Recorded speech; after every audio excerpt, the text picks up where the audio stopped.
नमस्कार, मी डॉक्टर उर्जिता कुलकर्णी. सध्या करोनाची किंवा कोविड-19ची जी साथ आहे किंवा पॅन्डेमिक आहे, त्या संदर्भात बरेचसे लोक, बरेचसे पेशंट्स सतत प्रश्न विचारत आहेत. ज्याला असं आपण म्हणू की सगळीकडे एक विशिष्ट प्रकारची घबराट पसरली आहे, पॅनिक क्रिएट झाला आहे. तर त्या संदर्भात आपल्याला काय करता येईल बरं? म्हणजे पर्सनल हायजीन म्हणून आपण काय करू शकतो? किंवा एकमेकांमध्ये याचं इन्फेक्शन पसरू नये, आपल्याकडून दुसऱ्याला आणि दुसऱ्यांकडून आपल्याला येऊ नये म्हणून काय करू शकतो? तर अतिशय बेसिक काही गोष्टी आहेत, त्या जरी फॉलो केल्या तरीसुद्धा आपण जास्तीत जास्त पद्धतीने स्वतःला यापासून प्रोटेक्ट करण्याची शक्यता आहे. तर त्या काय आहेत? तर पर्सनल हायजीनमध्ये महत्त्वाचं म्हणजे वारंवार आपण हात धुतले पाहिजेत. त्यासाठी सॅनिटायझर वापरा किंवा सॅनिटायझर नसेल तरी काही हरकत नाही, साबणाने तुम्ही वारंवार हात धुतले तरीसुद्धा चालणार आहे. आपल्या हातांचा स्पर्श आपल्या चेहऱ्याला, त्यातही नाकाला किंवा ओठाला जास्तीत जास्त वेळा स्पर्श होऊ नये, तो टाळणं गरजेचं आहे. यामध्ये मुलांची काळजी जास्त महत्त्वाची, कारण मुलं बऱ्याचदा तोंडात नाकात हात घालतात, तर त्यांच्या आपण सतर्क राहून त्यांना ते सांगणं गरजेचं असतं किंवा त्यांच्या मागे लागून त्यांच्याकडून वारंवार हात धुवून घेणं पण गरजेचं असतं. त्याचबरोबर ज्या पर्सनल हायजीनच्या गोष्टी आपण रेग्युलरली पाळतो, म्हणजे मलमूत्र विसर्जनानंतर हात स्वच्छ धुणं असेल किंवा जागांची स्वच्छता असेल, ती करणं गरजेचं आहे. आपल्या आजूबाजूच्या सर्व गोष्टी म्हणजे टेबल, खुर्ची असेल, फरशी असेल, ह्यांचं डिसइन्फेक्टंटनी क्लिनिंग करणं खूप आवश्यक आहे.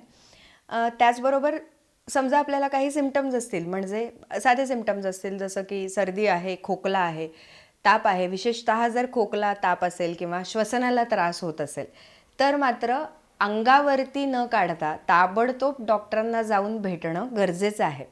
यात दोन गोष्टी आहेत. एक तर म्हणजे आपल्याला जो काही त्रास होतोय तो काय आहे नेमका हे कळेल, आणि दुसरं आपल्याकडून इतरांना कुठल्याही प्रकारचं इन्फेक्शन जाणं वाचवता येईल.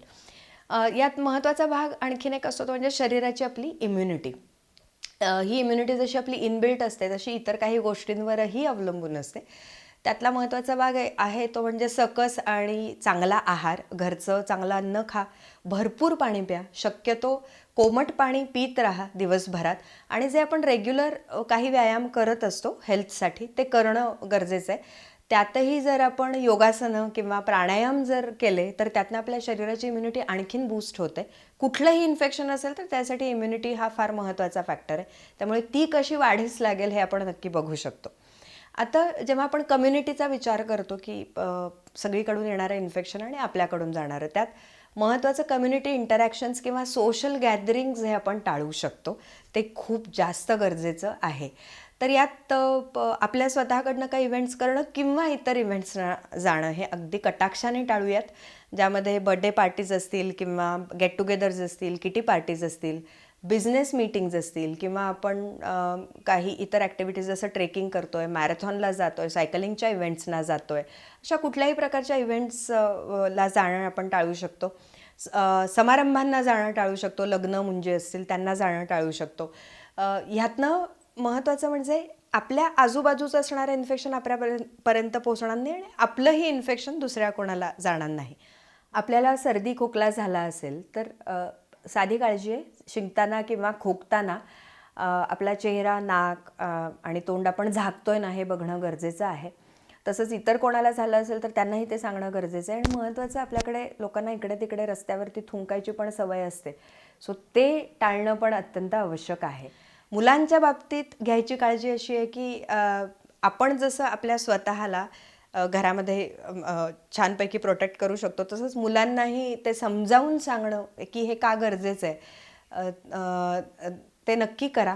बऱ्याचदा आता काही पालक विचारत आहेत की शाळांना सुट्ट्या आहेत, शाळेत मुलं जात नाही आहेत, पण पार्कमध्ये खेळत आहेत, ग्राउंडमध्ये खेळत आहेत, तर तेही टाळलं तर उत्तम. त्यातनं मिनिमम इंटरॅक्शन्स होतील आणि इन्फेक्शनचा प्रसार थोडासा का होईना आटोक्यात येऊ शकतो.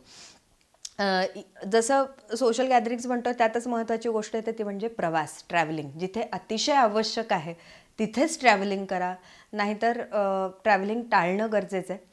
आपल्यासोबतच आपल्या आजूबाजूचे इतर जे घटक असतात, आपल्याकडे कामाला येणारी माणसं असतील, आपल्यासोबत काम करणारी माणसं असतील, वयोवृद्ध माणसं असतील, त्यांच्यापर्यंत या इन्फेक्शनच्या संदर्भातली योग्य ती माहिती कुठल्याही प्रकारचं याच्या भोवती बाऊ तयार न करता ती त्यांच्यापर्यंत पोहोचवणं, ते योग्य ती काळजी घेत आहेत का हे पाहणं आणि त्यांना समजावून सांगणं गरजेचं आहे. ते वारंवार करा. या इन्फेक्शनला महत्त्वाचं घाबरून जाऊन किंवा पॅनिक क्रिएट करून काहीच उपयोग नाही आहे. यातनं काय होतं की आपण त्याविषयी खूप जास्त वेगळ्या पद्धतीने विचार करायला लागतो आणि छोट्या छोट्या गोष्टीतनं भीती वाटायला सुरुवात होते. त्याचे ॲडेड इफेक्ट्स होऊ शकतात. पेक्षा याविषयी आपण वेल इन्फॉर्म्ड असू, आपण स्वतःची व्यवस्थित काळजी घेत असू, या आत्ता ज्या गोष्टी सांगितल्या त्यातनं आपली आणि इतरांची शारीरिक आणि मानसिक स्थिती व्यवस्थित राहते ना हे बघत असू, तर आपण कमीत कमी हे इन्फेक्शन आपल्यापर्यंत येणार नाही अशी अपेक्षा करू शकतो आणि त्यासाठी योग्य ती काळजी नक्कीच घेऊ शकतो. धन्यवाद.